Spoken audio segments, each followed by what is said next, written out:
మహాశయులందరికీ కూడా శుభాశీస్సులు. హన్మకొండలోని వడ్డపల్లి ప్రాంతము ఎన్జిఓస్ కాలనీలోని శ్రీ నాగరాజరాజేశ్వర స్వామి దేవాలయ సముదాయంలో గత 17 సంవత్సరాల నుంచి కూడా కార్తీక మాసము, శ్రావణ మాసము, శివరాత్రి ఉత్సవాలను అంగరంగ వైభవంగా నిర్వహించడం జరుగుతున్నది. అందులో భాగంగా ఈ సంవత్సరము మాఘ పౌర్ణమి 9వ తారీఖు నుంచి కూడా 9/2/2023 నుంచి 9/2/2025 నుంచి 26/2/2025 వరకు కూడా మహాశివరాత్రి ఉత్సవాలను ప్రారంభించడం జరిగింది. అందులో భాగంగా 9వ తారీఖు అపమృత్యుదోష పీడా పరిహారార్థం మృత్యుంజయ పాశుపత హోమము, అదేవిధముగా 16వ తారీఖు శనిదోష నివారణార్థము అఘోర పాశుపత హోమం నిర్వహించడం జరిగింది. ఉత్సవాలలో భాగంగా 24వ తారీఖు ఉదయం 10 గంటలకు ఆలయములో రుద్రహోమ కార్యక్రమం నిర్వహించడం జరుగుతుంది. అదేవిధముగా 26వ తారీఖు మహాశివరాత్రి పురస్కరించుకొని మన ఆలయంలో ఉదయము అనగా రాత్రి తెల్లవారుజామున 2 గంటల నుంచే అభిషేకాలు స్వామివారికి విశేషంగా నిర్వహించడము గత 17 సంవత్సరాలుగా వస్తున్నటువంటి ఆనవాయితీ. గత 17 సంవత్సరాల నుంచి కూడా భక్తులందరూ కూడా రాత్రి 2 గంటల జాము నుంచి కూడా విశేషంగా స్వామివారిని సేవించి స్వామివారి యొక్క కృపకు పాత్రులవుతున్నారు. ఆలయంలో మహాశివరాత్రి ఉత్సవాలలో భాగంగా ఉదయము 2 గంటల నుంచి మధ్యాహ్నము 2 గంటల వరకు స్వామివారికి అభిషేకాలు, అర్చనలు, అనంతరము సాయంత్రం మళ్ళీ 4 గంటల నుంచి 8 గంటల వరకు కూడా స్వామివారికి అభిషేకాలు, అర్చనలు, రాత్రి 9:30 స్వామివారి యొక్క శ్రీ నాగరాజరాజేశ్వర స్వామి పార్వతీ అమ్మవార్ల యొక్క శాంతి కళ్యాణ మహోత్సవం నిర్వహించబడును. అనంతరము స్వామివారి యొక్క లింబోద్భోగాల దర్శనము, అనంతరము స్వామివారికి విశేషమైనటువంటి అన్నపూజ నిర్వహించబడును.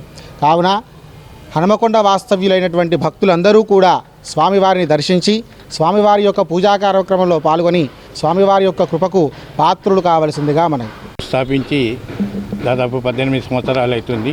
18 సంవత్సరాల నుంచి ముందు శివాలయం కట్టాము, తర్వాత హనుమత్ ఆలయము, సంతోషి మాత గుడి, సాయిబాబా గుడి, ఇక్కడ వల్లి దేవసేన సమేత సుబ్రహ్మణ్య స్వామి ఇవి స్థాపించాము.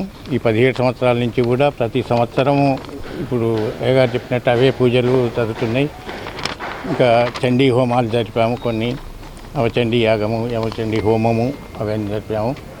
ప్రతి గురువారం నాడు ఇక్కడ మనకు సాయిబాబా దగ్గర నుంచి అన్నదానం అవుతుంది. ప్రతి మంగళవారము సుబ్రహ్మణ్య స్వామికి అభిషేకాలు, ప్రతి గురువారము మన సాయిబాబా గారికి అభిషేకము, శుక్రవారం సంతోషి మాత అమ్మవారికి అభిషేకము, శనివారం మంగళవారం నాడు ఆంజనేయ స్వామికి అభిషేకాలు జరుగుతాయి. భక్తులు విరివిగా వచ్చి మన గుడికి తోడ్పడతారు. 17 సంవత్సరాల నుంచి కూడా భక్తుల దాంతో దినదిన అభివృద్ధి చెంది ఈ గుడి ఎంతో చెందుతుంది. 18 సంవత్సరాల నుంచి ఈ శివాలయం నిర్మించినారు. మా గురువులు, టీఎన్జిఓస్ కాలనీ గురువులు వాళ్ళందరూ రిటైర్డ్ అయ్యి నన్ను కొత్తగా చైర్మన్ అనుకున్నారు. ఇప్పుడే నా పేరు కుందూరు అనిల్ రెడ్డి. నేను ఎన్నికైనా కానీ దీన్ని డెవలప్మెంట్ యాక్టివిటీస్ ఇంకా చాలా స్పీడ్ అందుకున్నాయి. ప్లస్ బయట గోడలకు కలర్లు వేయించడం కానీ, లోపల కొన్ని బండలు ఖరాబ్ అయినాయి, ఇవన్నీ చేయించడం కానీ ఇవన్నీ జరిగినాయి. ఇవంతా ఒక డెవలప్మెంట్లో ఒక భాగం. రెండవది, మేము ముఖ్యంగా ఇప్పుడు మిమ్మల్ని అందరిని పిలవడానికి కారణం ఏంటంటే శివరాత్రి అప్పుడు మాకే జనం ఎక్కువనే వస్తారు, కానీ ఇంకా ఎక్కువ జనం రావాలి, ఇంకా ఎక్కువ ఇది దినదిన అభివృద్ధి చెందాలి ఈ ఆలయం అని మేము మీ తరఫున కోరుకుంటున్నాం. జనరల్గా ఇంకొకటి ఏంటంటే ఇక్కడ శివుని వచ్చి పూజించిన వాళ్ళు ప్రతి ఒక్కరు ఏది కోరుకుంటే అది ఒక 1 వీక్లోనే జరుగుతుంది. దీనికి అంత ప్రత్యేకత ఉన్నది. నాకు రెగ్యులర్గా ఈరోజు కూడా నా కళలో కూడా నాకు నాగరాజ స్వామి అవపడ్డాడు. ఒక్కసారి వచ్చి మీరు ఇక్కడ కోరుకోండి, తెల్లారి మీకు అందరి కళలో అవపడతారు. అంత పవర్ఫుల్ టెంపుల్ ఇది. కాబట్టి అందరు భక్తులు అధిక సంఖ్యలో పాల్గొనాలని కోరుకుంటాను. నమస్తే.